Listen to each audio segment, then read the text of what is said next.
Welcome back to another episode of Shanay Meets World, where I share my journey to creating a location-independent lifestyle.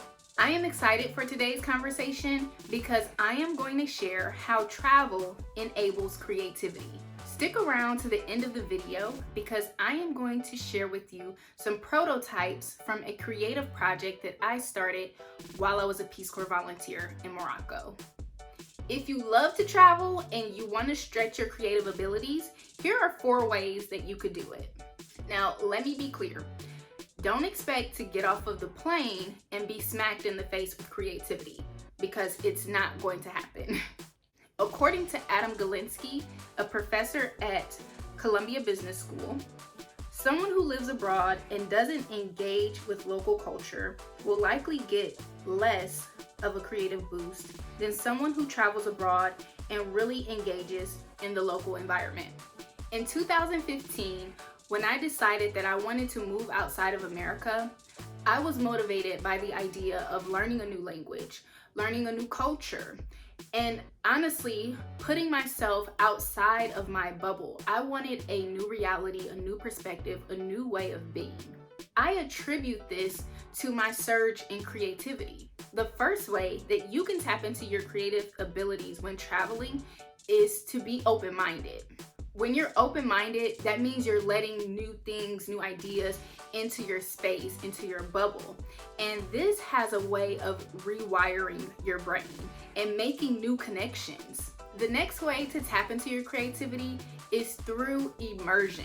To be successful at immersion, this means that you have to let go of one way of thinking. When you immerse yourself into a new destination, you're learning more about the culture, the language, and the daily practices.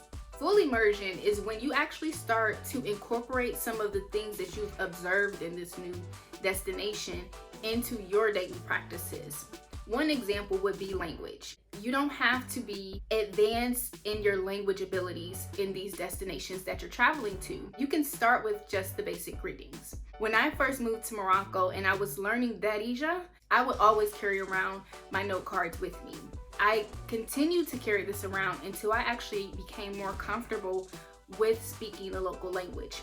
As a result of this, I was able to open myself up to more social interactions with not just the people in my immediate Moroccan family, but people that I was connecting with at the store, people that I was connecting with at the taxi stands, people that I was connecting with as I was walking down the street. Opening myself up to more social interactions with locals really allowed me to gain broader perspective.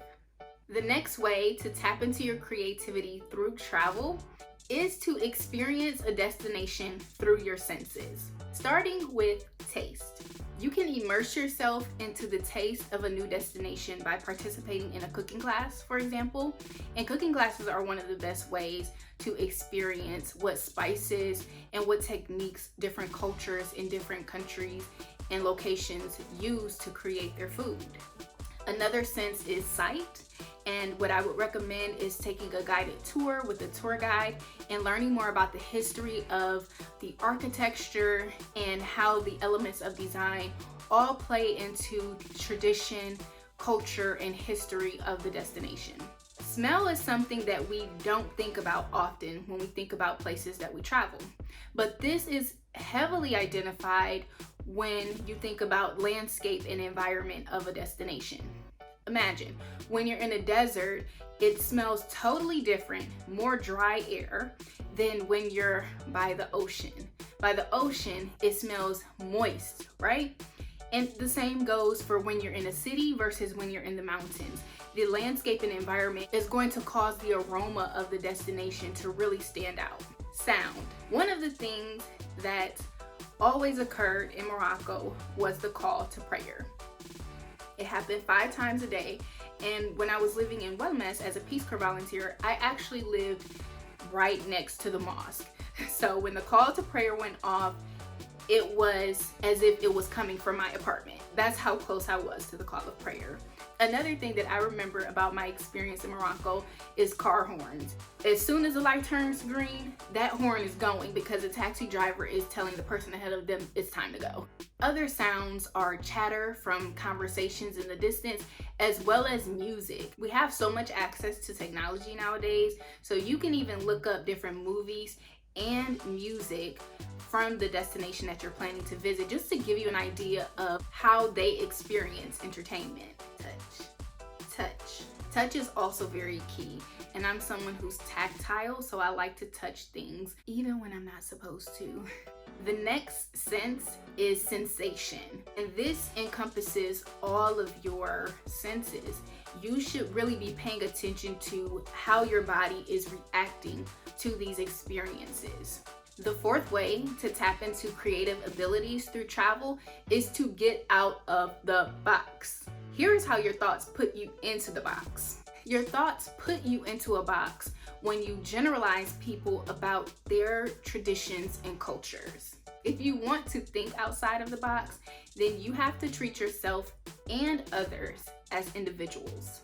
According to Jonah Lurie, the author of Immersion, the experience of another culture endows a traveler with a valuable open-mindedness, making it easier for him or her to realize that a single thing can have multiple meanings. So because you are one representative of a group doesn't mean that who you are represents the entire group.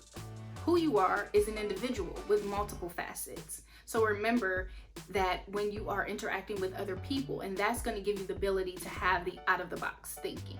New environments helps your brain to make new connections and to embrace new ideas. And travel illuminates what we don't know, which is why we have this creative surge, because when you go to another place that's completely different from where you come from, you realize that there's more about the world that you don't know than what you do know. Travel does not define you, it creates you. As long as you're more open-minded, you're more immersive, and you're less judgmental. In 2018, I became very inspired by the craftsmanship that I witnessed from the local population. So I began to embark on this journey of creating leather bags and handbags. Travel gave me the ability to do something that I could have never imagined. And if I had stayed where I am and never traveled and immersed myself into a new culture, I would never have created the beautiful pieces that I've created today. And I'm going to show you two of my favorites. I created the brand Marlowe Black, which is leather goods for sophisticated individuals that love to carry in style. What I'm going to show you today are two pieces that I created from scratch, all the way from finding the material, creating the bags from a sketchbook, working with local artisan to turn this idea into a reality. My two favorite bags is one, a backpack, and that bag is called Dino. I carry that bag with me every day. That's my work bag. So that's the bag that my laptop is in, my chargers, everything that I need for work and to be productive, I put in that bag. And then the next bag that I'm going to show you is called the Shin bag. And that's my handbag. That's the bag that I carry with me every day. My cell phone's in there, my wallet's in there, pens are in there. I always carry lots of pens with me. So I'm gonna show you those two bags, and keep in mind that these are still in prototype phase. I'm hoping that I can continue to perfect this craft so that I can move beyond prototype phase and actually create a collection. Here's the first bag. So this is Dino, 3 layers to it, and that's what I love about it. It's very sleek. The color is just beautiful.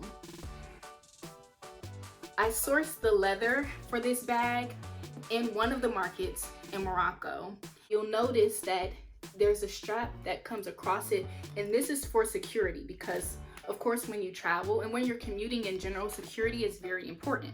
The next bag that I'm going to show you is my purse, and it's the Shin bag. Actually, the Shin bag was created right before I moved back to America. I created the Shin bag out of reusable cardboard material and was able to work with the artisan that I had worked with before to create the bag a week before I came back to America. So here is the shin bag. And as you can see, both of the bags are layered.